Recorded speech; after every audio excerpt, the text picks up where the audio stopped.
Ponytails. Read by Scribbler.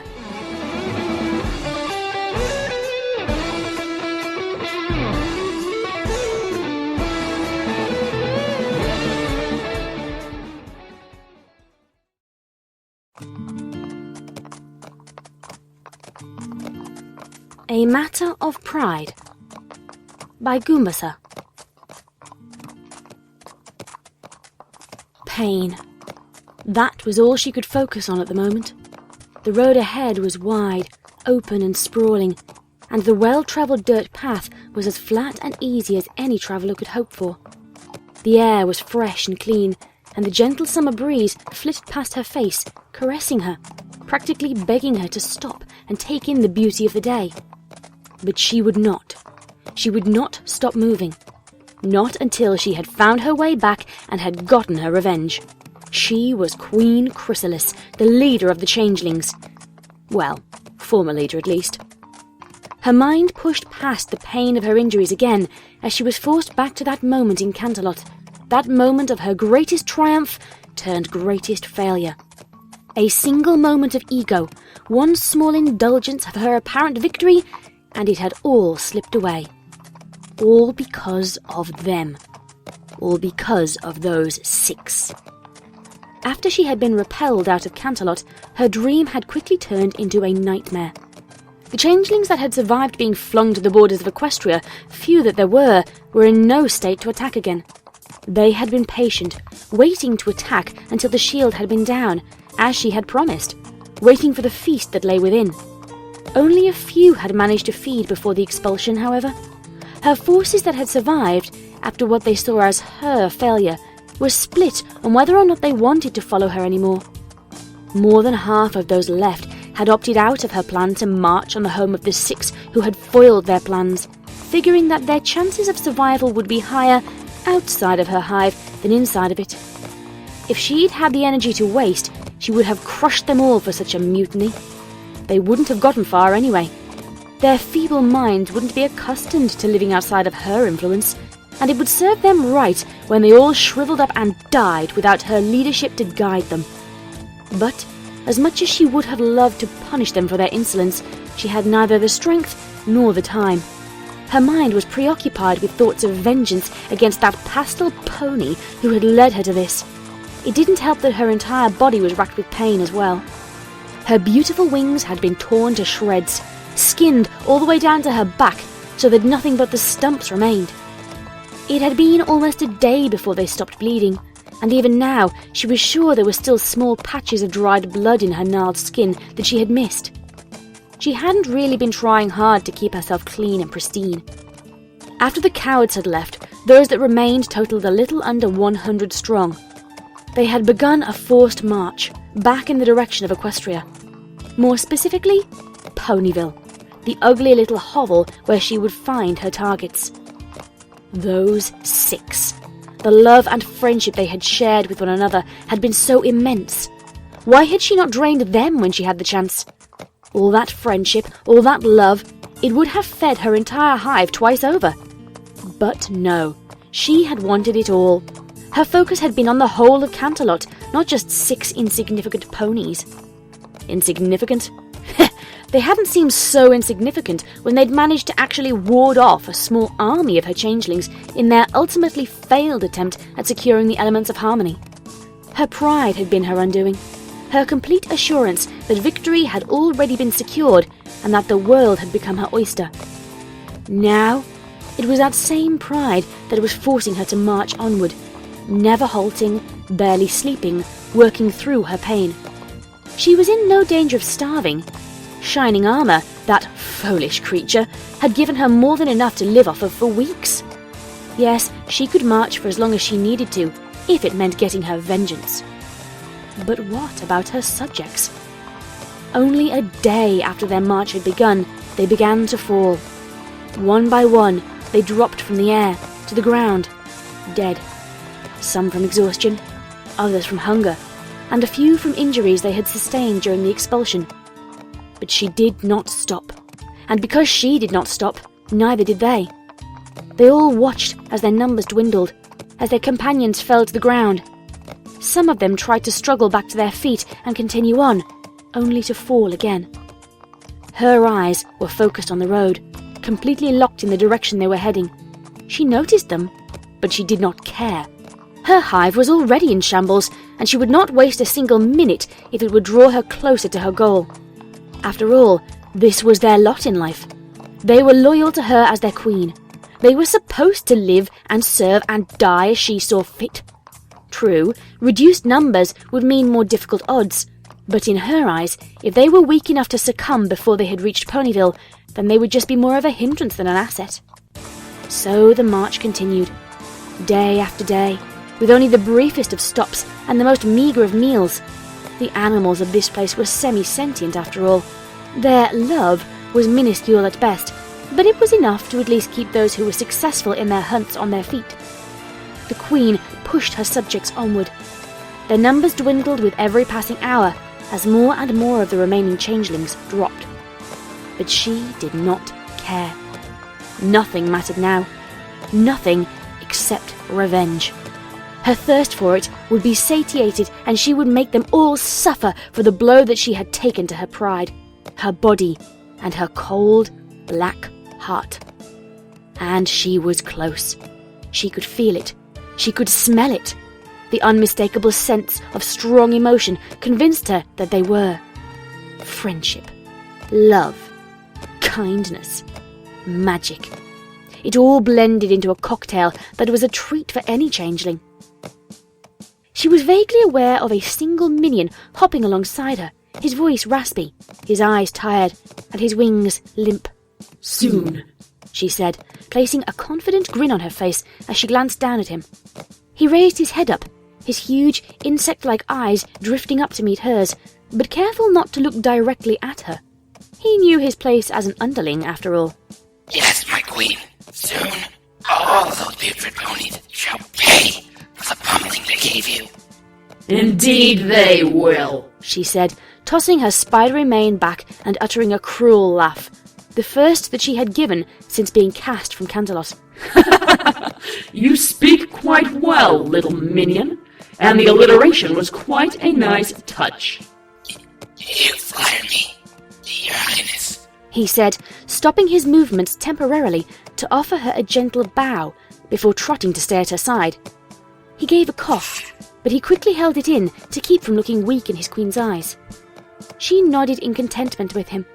He was an excellent changeling. He pushed past his weakness. He did not show pain or hunger. He stood by his leader. She would see that all changelings like him would be well rewarded. She would see that they feasted upon the most emotional of the ponies, the ones that had the most bottomless wells of love possible. But Chrysalis would not settle for less than feasting on the most powerful, the most magical of them all. Twilight would be hers. And then, when she had consumed all the love and emotion the puny purple pony could offer, she would keep her husk as a trophy, a reminder to any who humiliated her that they would suffer the same fate. Celestia, Cadence, Shining Armor, she would find and devour them all in due time. Her hooves ached. She missed her wings, and her throat was dry. But she would not stop. She would remain strong in the final stretch. She let her frantic heartbeat set the pace, and she let the sound drown out her shuddering breaths. Then she saw it. The first thing to come into view were the apple trees. Dozens of them, perhaps hundreds beyond the path she was following. But they did not interest her. An apple would not sate her hunger, and when she had taken over this forsaken town, she would see that all such useless things were done away with. Then she saw the buildings. A few huge red ones looming in the distance. A barn? Yes, most certainly. This had to be that sweet apple acorns, or whatever that southern girl had called it back when she was in Canterlot. Not like it mattered much. Such thoughts were not getting her any closer to her goal. She smelt love. She smelt kindness, joy, a buffet of other pleasant, succulent emotions. She paused her relentless march to sniff the air, attempting to ascertain the origin of the emotions she was sensing. For the first time since she had begun the march, she was led off of the obvious path, into the uniform rows of sweet-scented trees around her. The soft grass might as well have been fluffy clouds for how much relief it offered to her sore hooves. She savoured the feeling, and it gave her renewed strength to press onward now that she was within sight of her goal. Soon her army would swarm this place, feast and leave it a desolate shell of what it had been before anyone, even Twilight and her puny group of friends, could do anything about it. A grin spread over her face, fangs glinting as she moved from shadow to shadow in the orchard. Then she saw them. Only 3 of them. While she would have preferred to destroy all 6 as a group, this was the perfect opportunity. Their numbers were split. There was the southerner, the apple farmer. It made sense for her to be here. This was something of her farm, after all. The white one with the purple mane, the one who had designed her, or rather Cadence's, wedding dress. She might not have cared for the pony herself, but she had to admit the dress had been quite impressive on her, even if it was worn on a false pretense.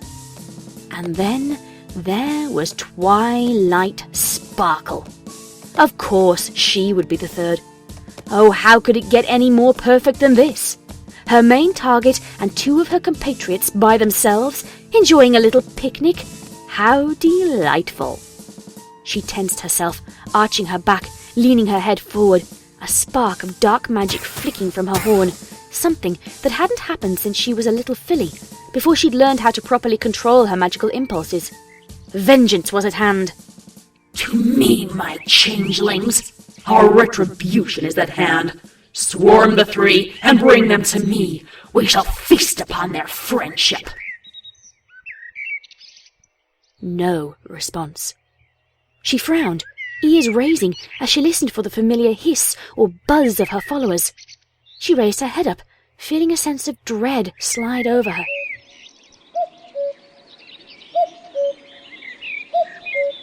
Slowly, scarcely willing to believe what she thought, she craned her head.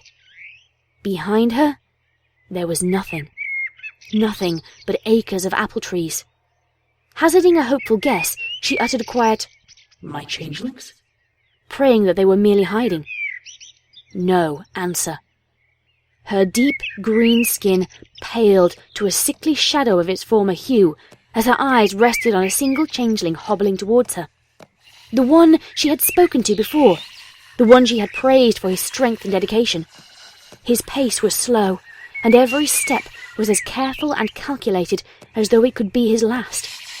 The way he was breathing, his head low and his eyes dim, like a candle flame ready to be snuffed out, she was certain that any step really could have been his last.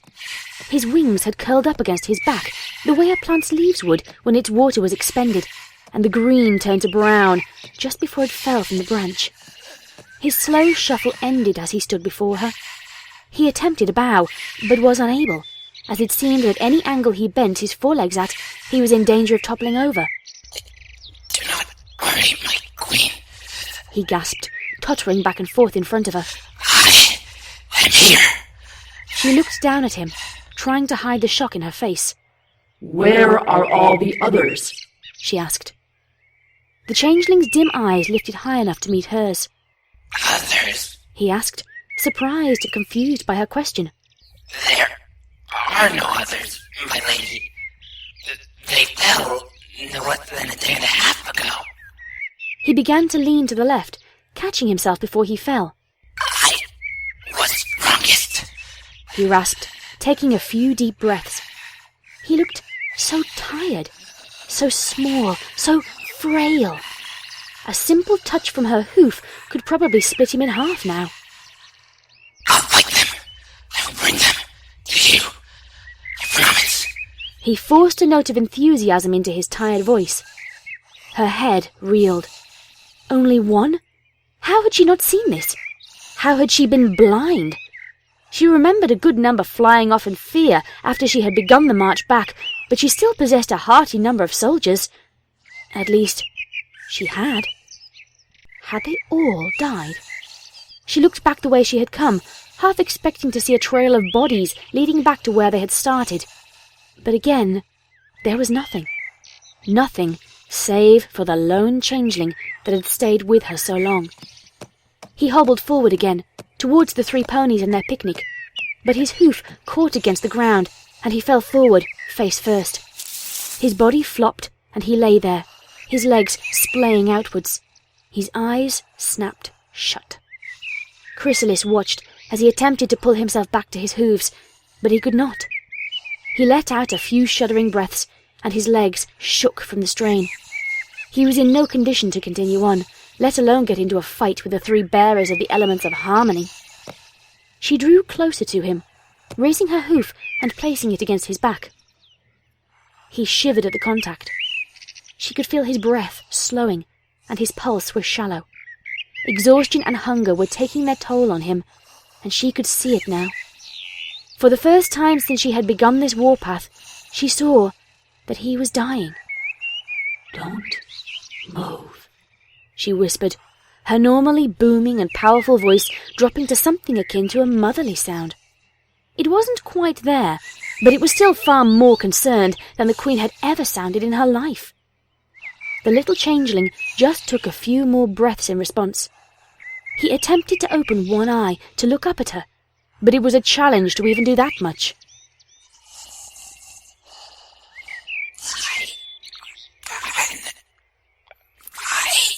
He whispered. "No, you cannot. You cannot do anything," she whispered. "But I can do something."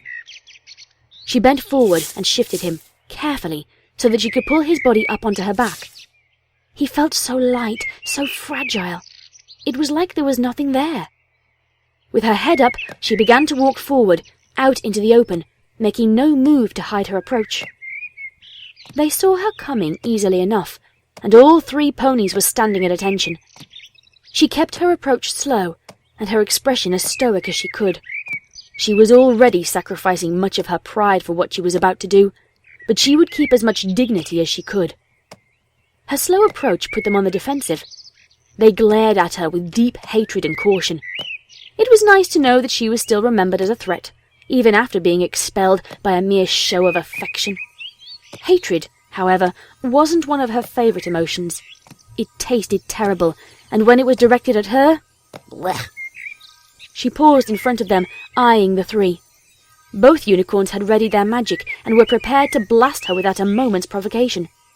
She nodded to Twilight, only acknowledging her. "Twilight Sparkle?" she said. "Queen Chrysalis," Twilight answered back. "I thought we'd thrown you out of Equestria." "Indeed you did, but I came back." "Well, you certainly know how to make a speedy recovery," the White One stated. "I would have thought you'd be gone for a few years after the deportation we gave you." Chrysalis swallowed the retort that was quickly bubbling up at the back of her throat. "I mustered my surviving forces to come here and take revenge." She saw no point in hiding her initial intentions, as anything else she told them would sound like a bold-faced lie, which would have been true. "And just where are those forces of yours now?" asked the Southerner with a raised brow.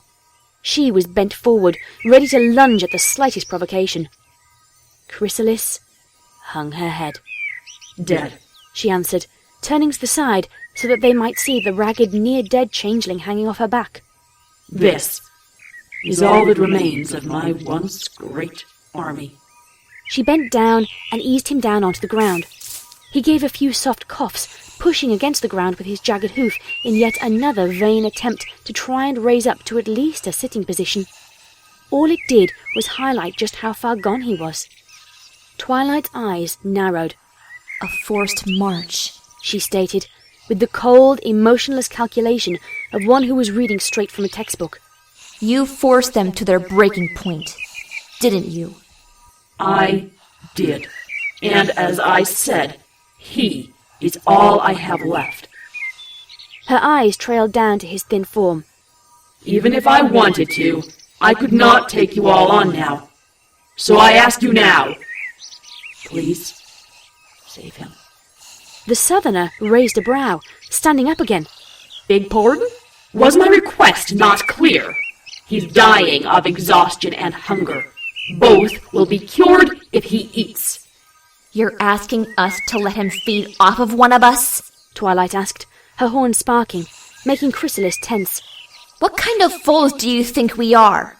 I never said you were fools, and I never said you had to let him eat much. My plans have changed. I ask that you let him eat just enough so that he may live. Why should we? We have no reason to trust you. We owe you nothing. If anything, I think we should be taking advantage of this situation to take you down and hand you over to Princess Celestia so that you can be properly punished for, trying to take over all of Canterlot. Her voice had grown in volume and ferocity as she spoke, and by the end of it, she seemed about ready to leap at her again. The switch from cold and logical to angry and violent had caught the Queen off guard, so much so that she took a short step back when Twilight aimed her horn towards her. I was merely trying to... She paused, letting the statement hang in the air for a moment, before shaking her head. This was no time to argue the point, and there were no excuses to be made. Somehow, she believed that telling them it was to feed her subjects was a bit of a null argument, considering that she'd marched them all to death to get back here. She looked down towards the changeling again, and through him she saw all her subjects, all those who had given her their loyalty, and who had dutifully followed her back here, despite their lack of resources, despite the lack of a plan. All just to die, for nothing. She'd never felt this way before. Helpless. She hated it. Frustration began to set in. Frustration and... what else? Guilt? Sadness? Yes, those sounded appropriate. Her forelegs quivered, and she felt her eyes sting with tears of all things. She couldn't remember the last time she had cried. Not in pain, not in joy, not even in sadness. Yet now, here, in front of 3 of her most reviled enemies, she couldn't stop them from coming. The first fell from her sickly green eyes, and in its wake dozens more followed. All pride was discarded now. She didn't care anymore. Please, she begged, falling to her knees. The tears fell more quickly, and there was nothing she could do to keep the quiver out of her already distorted voice. I beg of you, please save him. I swear, I'll leave. I'll never come back. Anything you want. I just don't want him to die. Her display shocked all 3 of the onlookers. Chrysalis, Queen of the Changelings, and a tyrant who had come within inches of dethroning Celestia and taking the land as her own, was broken down in front of them, crying and begging. Her tear-streaked face turned towards the poor changeling yet again. The White One let out a gentle sigh. Oh, you say that you will leave and not trouble us again. That, and so much more. Please don't let him die. He is all that I have. Very well. She tossed her purple mane to the side. Rarity, no! The Southerner shouted, taking a step forward, putting out her front hoof to prevent Rarity from moving closer. You know you can't trust them. Their whole shtick is tracking ponies. Applejack has a point, Twilight stated. I don't like the idea of letting a changeling feed off of you. I mean, we don't exactly know if it would have any after effects. Your brother seemed to recover quite nicely, and Chrysalis was the one feeding off of him. The Queen in question tensed as she saw Twilight's face harden at being reminded of the acts committed to her family. Again, her own face flicked to the changeling drone. He was barely moving now, not even trying to stand. His breath was even shallower, and his eyes were half-lidded. His lips moved, as though he were trying to mutter something, but no sound came out. She didn't have time to let them keep arguing like this. What do you want? Anything you want. Name it. Just save him! Again, the 3 were startled into silence at her outburst. She locked eyes with each of them in turn, pleading with them with all her being. Rarity nodded. He may feed, she said, walking past the Southerner, referred to as Applejack, stopping in front of the changeling. provided that you will keep your word and leave. I will! Chrysalis sobbed. I will! I swear! To Celestia? Twilight prompted, sitting back and observing the Queen the way a scientist would observe an animal they were studying. Through her tears and through her disgust, she forced the words to roll off her tongue. Yes, I swear to Celestia. She turned towards her changeling, wrapping a foreleg around him. Feed. She whispered softly. Please, little one. You made it this far. Tell me you have the strength left for that. The weakened drone shuddered at her touch, and one huge eye opened before his mouth did the same, almost out of instinct. All three onlookers watched as he began to feed, Chrysalis in delight and the other two in something resembling disgust and horror, as they saw firsthand just how a changeling fed off of another's emotions. It was like he was sapping her of her very soul. All he did was breathe deep, locking eyes with Rarity's, and he drew the emotion to him in some sort of ethereal mist. Chrysalis noted that Twilight's horrified expression masked an undercurrent of curiosity. Perhaps, if it hadn't been a loved one, she would have liked to study this phenomenon.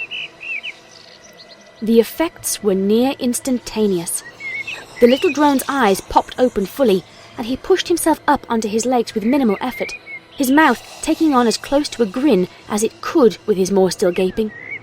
The luster returned to his dark green skin, and his wings uncurled, flittering up and down, letting out a happy little buzz comparable to the hum of a work bee en route to its hive. That's enough, Applejack stated, stamping her hoof against the ground in a warning. Chrysalis nodded and tapped her hoof against the drone's back. He obediently broke off his connection to Rarity, who staggered back, letting out a few gentle gasps as she shook her head, shivering despite the balmy heat of spring around her. Her two friends trotted over to her, concerned. I feel cold. It's so cold. Applejack stroked her mane up and down. Now don't you worry none, hun. We'll get you back to your boutique and get you in some nice silk jammies, okay? Would be fine. Twilight turned towards Chrysalis. There. You got what you wanted. Her tone was not confrontational, or even very angry. It was gentle and even. Now, please keep your word. Fools!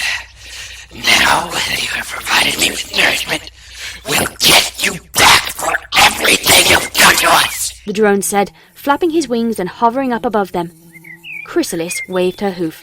That's enough. What? The changeling asked. I made an agreement. I've already sacrificed enough for today.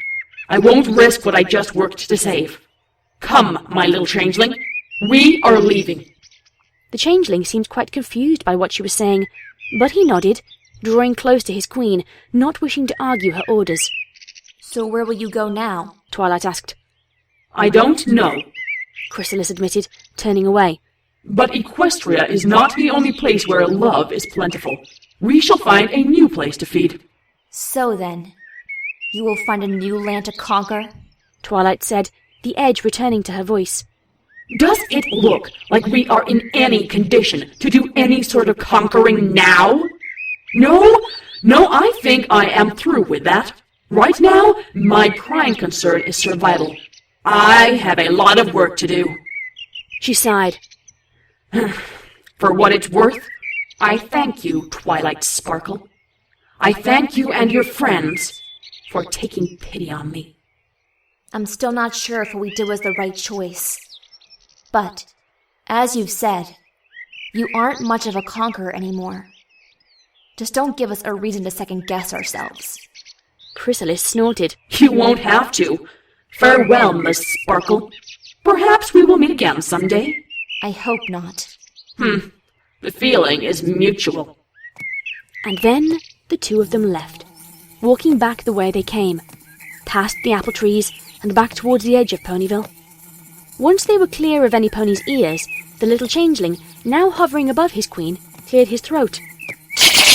My queen, I do not understand why we did not take advantage of their generosity and strike while the iron was hot.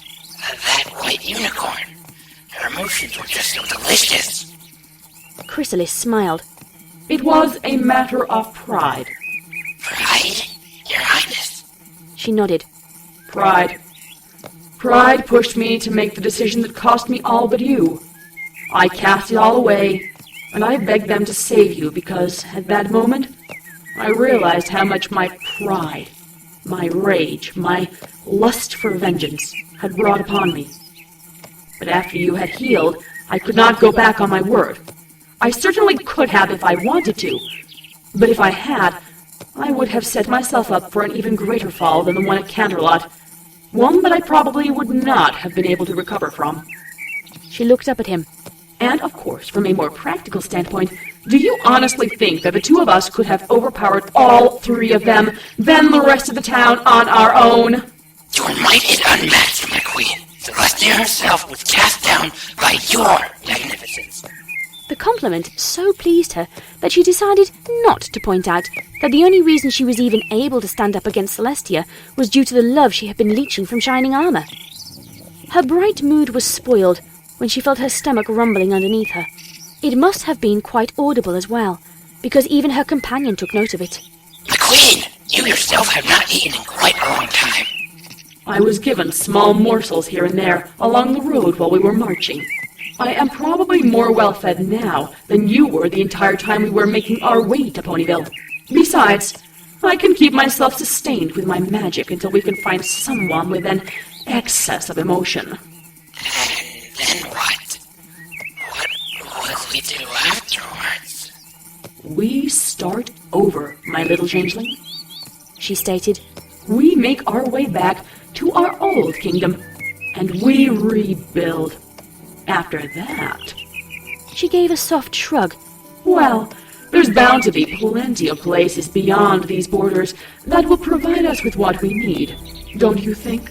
Oh, most definitely, Your Highness. And next time, I will never let foolish pride stand in the way of my duties as queen. She looked back over her shoulders at the stumps where her wings used to be, before turning her head up towards him. I promise. The little changeling tilted his head in confusion. Well, yes. Thank you, Your Majesty. She just chuckled. He was a good drone, definitely one of the best, loyal to a fault. She could only hope one day to display such loyalty to her own subjects. After all, that was what a queen was supposed to do, was it not?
That was A Matter of Pride. It was written by Goombasa and read by Scribbler with special guest voice actors I am Shadow 007 as the voice of Twilight, Emogak as the voice of Rarity, and Duskspark as the voice of the Changeling Drone. Alright then, thank you very much for listening. Midweek upload. There are a number of reasons for this, the most important of which is, as you may have noticed by the fact I've just said it, this was written by Goombasa, and those who've been listening to my channel for a while will know that Goombasa is one of my long-time collaborators, and though he's been trying to keep it quiet, it is in fact his birthday today, and so this is my birthday gift to him. Happy birthday, Goombasa! I actually owe Goombasa quite a lot. That, one, he never fails to step up to the plate when I need a collaborator for a specific voice, and especially when I need somebody quickly. He is insanely prompt with his lines. He's also a stellar voice actor in his own right. He has kept me majorly entertained with all his fanfic readings. And he is pretty much the major reason that I have kept going with Playing With My Heart, which is a Scratchtavia fanfiction that I've been writing on Finfiction, and which has not been updated in just over 8 months. And because he's been doing a reading of it, I have now finished chapter 11, and will be editing and uploading that soon. So you have him to thank, everybody. And just generally, Goombasa is a really great chap. He's amazing. So I hope he has a wonderful, wonderful birthday. The other reason that I'm uploading this now is I'm going to be at Buck at the weekend, which is the UK Pony Convention in Manchester. And I'm going to be there. I'm actually going to be on a panel on the Saturday, the fanfiction writing panel, so come along and see me and Blue Shift and Nighty and some others there if you want to come and watch us be awkward on stage. But I'm going to be there. I can't guarantee, therefore, that I'm going to have a fanfiction out this weekend. It may be next Monday. But I wanted to make sure that, before I disappeared, there was a good one that came out. And I really, really liked this fanfiction. So, irrespective of the fact it was written by Goombasa, because I actually read it without realising it was by him to begin with. And I enjoyed it, then went back to the front page and went, oh, it was Goombasa. Fancy that.